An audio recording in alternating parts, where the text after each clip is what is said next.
Jakarta.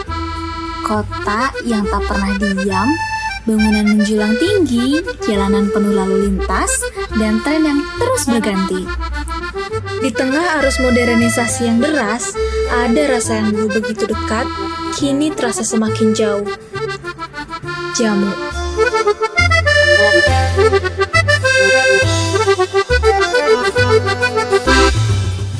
Dulu, kita mengenal jamu sejak kecil.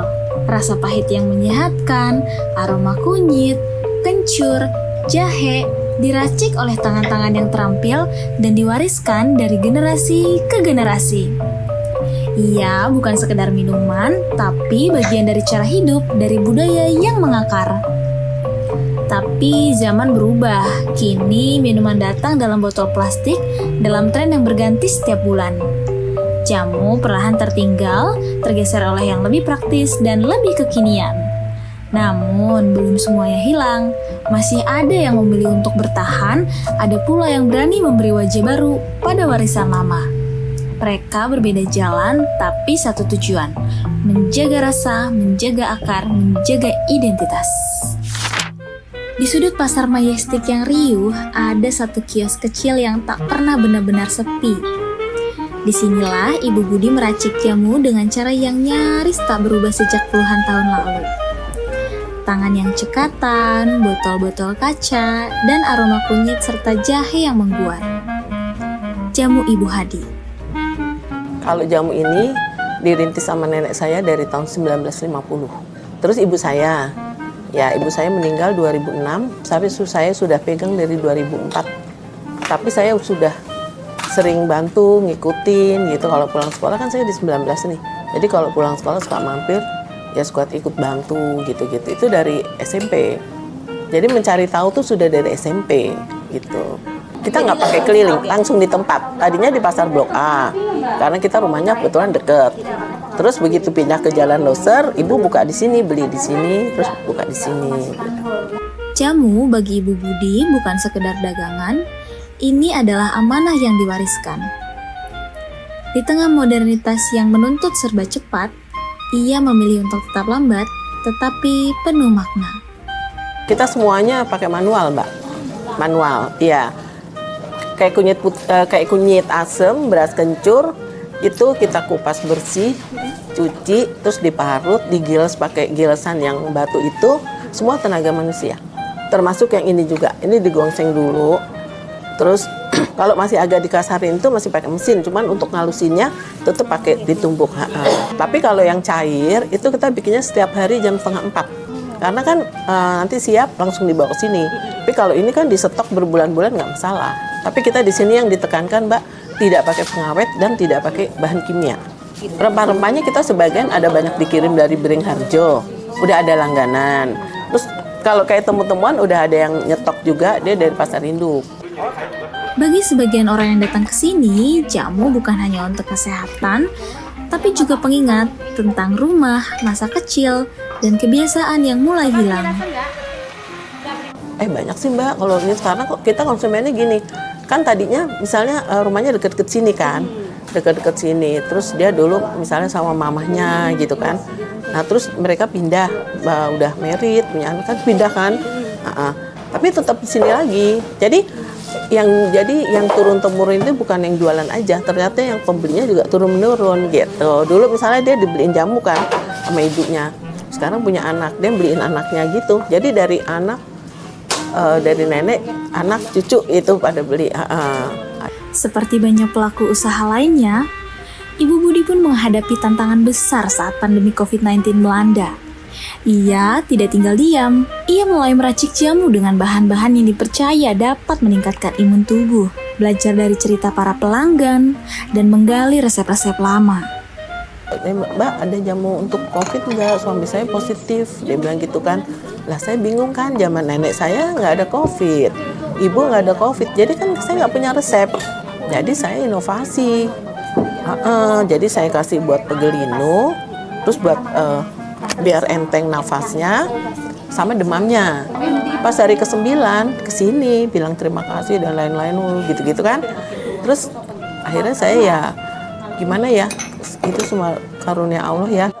sekarang masa gini tuh Mbak, yang sepi itu bukan jamu, semua usaha sepi. Jadi kita gimana caranya mempertahankan langganan gitu ya, servis ke langganan gimana ya. Kita banyak ngalah aja lah, kita kan butuh ya. Lewat sebotol jamu, Ibu Budi ingin menyampaikan pesan bahwa meski dunia berubah, kebaikan warisan tidak harus ikut hilang. Jamu tetap bisa dan harus terus hidup. Jamu lah, minum jamu gitu, karena terus terang kalau obat-obatan itu kan kimia banyak ini gitu, tapi kalau ini kan herbal. Satu itu, kedua untuk melestarikan warisan nenek moyang gitu, jangan sampai punah lah gitu. Kita berusaha Mbak, saya juga pandemi ya walaupun bagaimana gitu ya, saya tetap saya perjuangkan kalau bisa tuh jangan gitu, karena kalau menurut saya ini kan suatu langka ya, satu terus karisma, nggak semua orang bisa gitu kan. Mungkin misalnya jualan masak apa orang bisa dipelajarin ya, kalau ini agak pakai insting juga gitu, dan ini nggak bisa belajar cukup setahun 2 tahun. Saya aja dari SMP Mbak belajar ini, saya belajar banyak tanya, banyak buku-buku gitu. Sekarang saya umurnya udah 65. Iya, udah berapa tahun tuh. Jamu di Indonesia sudah ada sejak ribuan tahun lalu. Bukti tertuanya terlihat pada relief Candi Borobudur abad ke-8 yang menggambarkan praktik meracik ramuan herbal. Jamu berasal dari kata Jawa kuno, jampi dan uesodo yang berarti doa dan kesehatan, menandakan bahwa jamu adalah perpaduan antara pengobatan dan nilai spiritual. Pada masa kerajaan seperti Majapahit, jamu menjadi bagian penting dalam kehidupan istana maupun rakyat biasa. Racikannya diwariskan turun-temurun menggunakan bahan alami seperti kunyit, jahe, dan kencur. Meski sempat terpinggirkan saat masa kolonial, jamu tak pernah benar-benar hilang. Kini, jamu hadir dalam kemasan modern, mulai dikaji secara ilmiah, dan resmi diakui UNESCO sebagai warisan budaya tak benda Indonesia pada tahun 2023. Bergeser ke Blok M, dikenal sebagai tempat berkumpulnya budaya pop dan gaya hidup kekinian. Tapi siapa sangka, di tengah deretan kopi susu, ramen khas Jepang, dan dessert Korea, berdiri sebuah kedai yang menawarkan jamu dengan wajah baru. Dengan tampilan yang lebih kompak, rasa yang bisa dipilih, dan pendekatan visual yang modern, Jamu Mbok E memperkenalkan jamu kepada generasi yang mungkin tak pernah melihat gendongan jamu. Beli jamu tuh pasti identiknya sama mbok-mbok jamu, mau dia jualannya yang jual muda ataupun udah tua, identiknya tuh mbok jamu gitu. Jadi kita cari nama yang gampang diingat orang, simple, Jamu Mbok E. Di tangan generasi baru, jamu bukan lagi soal pahit atau tidak, kuno atau kekinian, tapi tentang kesadaran untuk kembali pada yang alami tanpa kehilangan gaya. Awalnya tuh niatnya cuma repackage doang, jadi aku ngambil dari langganan, aku repackage aja dengan tampilan yang modern. Sama sekali nggak ada background bisa bikin jamu tuh awalnya. Terus aku mulai belajar sendiri, jadi ngeliat YouTube segala macam, sampai akhirnya dapetlah resepnya dan mulai ngejual. Ternyata pas aku iseng-iseng itu ada growth penjualannya nih. Jadi ternyata peminatnya masih banyak ya. Semua berawal dari dapur rumah di Bintaro, tempat Kamaria meracik dan mengirim jamu secara online. Dari situ, ia belajar memahami selera dan kebutuhan konsumen. Tahun 2024, Jamu Mbok E membuka cabang kedua di Blok M. Tempat menikmati jamu dalam suasana yang lebih santai dan kekinian. Dengan persiapan modern, ia tetap menjaga kualitas jamu Mbok E tanpa pengawet dan pemanis buatan. Nggak bisa kita samain antara minuman viral dengan minuman kesehatan, karena untungnya tuh jamu itu kan termasuk niche market ya, jadi orang yang emang nyari sehat bukan nyari rasa gitu. Jadi walaupun seviral-viral ya minuman zaman sekarang nih banyak banget macamnya dan banyak banget peminatnya, tapi itu nggak akan ngambil peminatnya dari peminum jamu. Sebenarnya berarti budaya jamu ini nih bisa dibangkitin lagi gitu. Jadi aku nggak ngambil ke ranah yang kayak jamu spesial sakit kolesterol gitu-gitu. Aku lebih ke yang general bisa lebih diterima sama lidah umum, masyarakat umum gitu. Kayak misalnya kunyit asam, beras kencur, wedang jahe. Jadi jamu-jamu yang emang udah biasa ada sebelumnya gitu. Nah aku concernnya ke situ. Kalau soal kesehatan gitu, Sebenarnya semua jamu apapun tuh punya manfaatnya baik, manfaat kesehatan yang baik. Pasti mereka meningkatkan daya tahan tubuh tuh, manfaat utamanya. Kamaria juga punya keyakinan kuat kalau jamu gak akan kalah dengan minuman-minuman viral. Karena penikmat jamu tahu ini bukan cuma soal rasa, tapi juga soal manfaat. Jamu ini secara dunia di UNESCO pun diakuin sebagai warisan budaya bangsa kita gitu. Yang kayaknya sayang banget ya kalau misalnya punah gitu kan. Nah sebenarnya juga menurut aku budaya zaman sekarang itu nggak minum jamu ya karena nggak dibentuk gitu. Mungkin kalau misalnya mulai banyak penjual-penjual jamu yang muncul lagi, budaya itu bisa muncul lagi.